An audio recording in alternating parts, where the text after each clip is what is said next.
اس قرارداد کی اہمیت دیکھیں کہ اس قرارداد کے پاس ہونے، جس طرح پاس ہوا، آنا بہت ضروری ہو گیا، بہت اچھا ہوا آئی، بلکہ میں خود پیش کرنے والی تھی لیکن ہمیں پتہ نہیں تھا کہ آج قراردادیں بھی آئیں گی، تو وہ آئی، بہت اچھا ہوا، سب نے موو کیا، سب نے اپنے دل کی خواہش، اور اس نے بڑا واضح بھی کر دیا کہ جو ہے وہ اگر مطلب تمام تر جو اراکین اسمبلی تھے انہوں نے جس طریقے سے اس کو انڈورس کرا یا اس کے ساتھ اس کو آگے لے کے چلے، اس سے واضح ہو جاتا ہے کہ اس وقت مسلمان جو ہے وہ اس تمام تر معاملات کو کس حد تک محسوس کرتے ہیں یا کتنی زیادہ جو ہے وہ دلی وابستگی مسلمانوں کی ہے۔ حسن مرتضیٰ صاحب، مکیش چاولہ میرا نام بھی لکھے موورز میں کہ میں تقریر نہیں کروں گا اس لیے میں شاید اس زبان سے کوئی گستاخی نہ ہو جائے، لیکن منصور چاولہ جیسے میرے باقی مائنورٹی سے سنجے یہ سب آئے، انہیں کہا ہم بھی چاہتے ہیں ہماری آواز بھی شامل ہو اس کے آواز میں، یہ صرف مسلمانوں کا نہیں ہے، لیکن پورے ایوان میں جتنے لوگ بیٹھے ہوئے تھے اس میں مائنورٹیز کے بھی لوگ، بالکل ایسے ہی سب کی یہی خواہش تھی، تو میں سمجھتا ہوں آج ہمیں ان کو بھی اپریشیٹ کرنا چاہیے کہ سندھ اسمبلی کے ایوان میں minority members as well as the Muslim members, they all agreed that this is something which we unanimously want. حسن مرتضیٰ صاحب، یہ جو صورتحال ہے یقیناً سندھ اسمبلی کی طرف سے بھی موو ہوئی، آپ نے اس کو پہلے جو ہے وہ انیشیٹ کیا، تو کوئی کنسنسس کے ساتھ اس سلسلے کو لے کے آگے جانے کا کوئی لائے عمل جو ہے وہ تیار کیا جا رہا ہے، جا سکتا ہے؟ اس پہ آپ کا کیا مطلب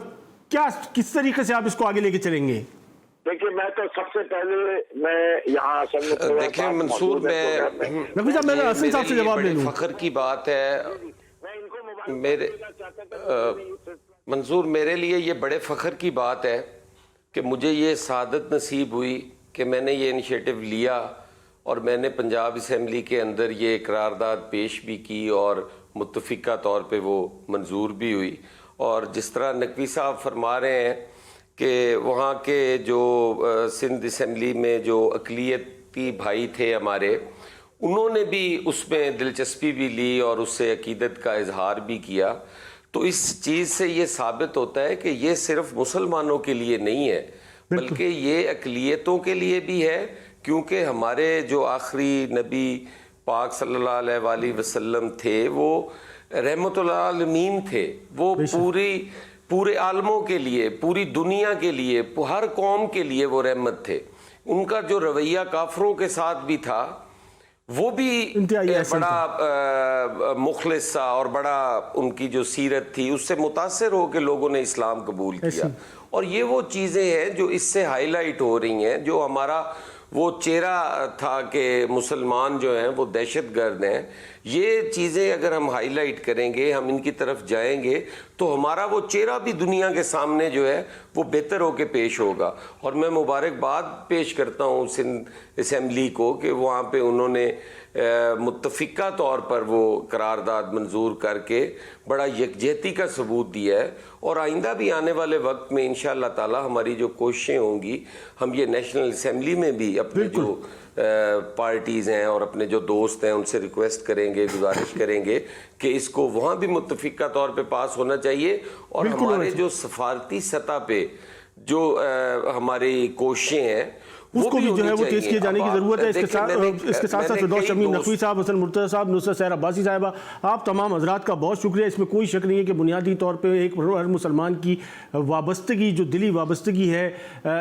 جنت البقیع میں بالخصوص جو قبور ہیں ان سے، اس کے لیے جو ہے وہ یہ جو تحریک ہے اس میں مزید جو ہے وہ تقویت کی ضرورت ہے، اور اس تمام تر سلسلے کو جو ہے وہ آگے لے کے جانے کی ضرورت ہے۔ جہاں سفارتی سطح پر دیگر ایشوز پہ بات کی جا سکتی ہے تو یقیناً اس مسئلے کو بھی جو ہے وہ ٹیبل پہ لایا جا سکتا ہے۔ اس کے ساتھ ساتھ ہم ایک مختصر سا بریک لیں گے، اور بریک کے بعد جو ہے وہ ہم ڈسکس کریں گے آج پنجاب اسمبلی میں پیش ہونے والا جو بجٹ ہے اس پر بات کریں گے۔ ایک مختصر سے بریک کے بعد دوبارہ حاضر ہوتے ہیں۔